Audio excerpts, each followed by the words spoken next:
Tu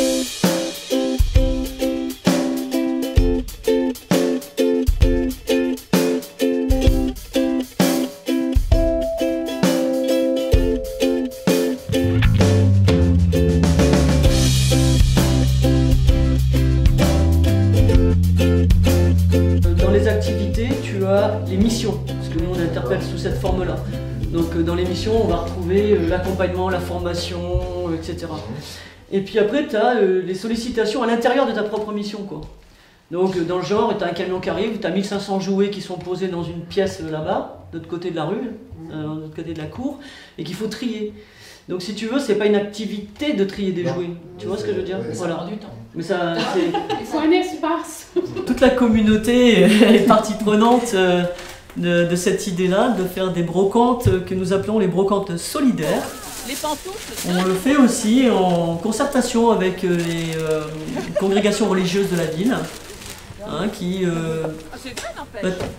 participent, hein, soit en donnant des choses à vendre, soit quand elles ont un peu de temps, elles viennent concrètement nous aider à vendre les affaires.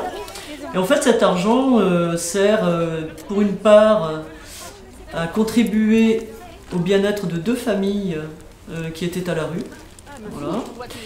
Et d'autre part, nous aide aussi quand il faut intervenir pour des gens à la rue, pour acheter telle ou telle chose, pour les aider à obtenir telle ou telle chose. J'ai beaucoup de plaisir alors à venir. En plus, une journée comme aujourd'hui, il fait beau.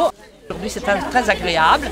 Les gens sont généralement très accueillants, donc ça permet de rencontrer plein de gens, des personnes qu'on ne rencontrerait pas autrement. Donc voilà, je trouve ça très intéressant. Et pour moi, c'est vraiment une détente le dimanche matin. Et en plus, voilà, alors au début, je me suis un petit peu forcée parce que le but, c'était d'avoir de l'argent pour pouvoir aider à payer des loyers, aider à aider d'autres personnes, c'était un moyen. Donc voilà, je me suis un peu forcée, mais maintenant j'avoue que je le fais même avec plaisir.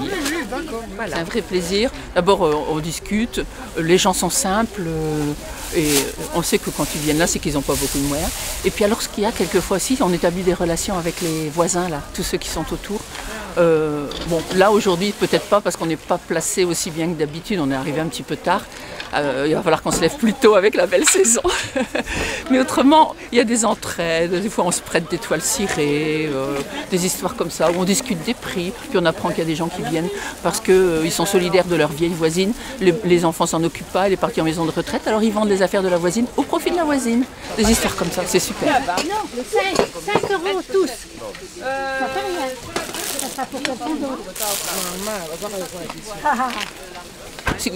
Quand les personnes disent mais c'est quoi ce brocante solidaire, on dit ben voilà, c'est des communautés religieuses qui se sont mises ensemble parce que c'est pas nous juste les sœurs de Sainte-Ursule, hein.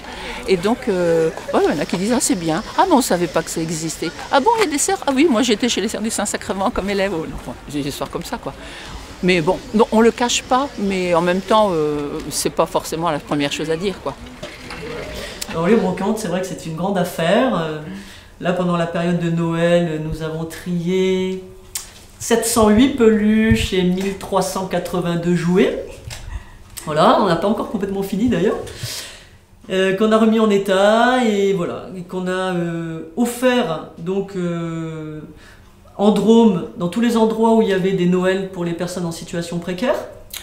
Il y a eu aussi des dons qui ont été faits dans les hôpitaux pour les enfants qui passaient Noël à l'hôpital. Voilà. Et puis il y a une part des jouets aussi qui sont vendus à la brocante, justement pour contribuer à cet argent dont on a besoin pour aider les familles en fait. Donc c'est vrai que c'est une aventure la brocante, hein, une vraie aventure.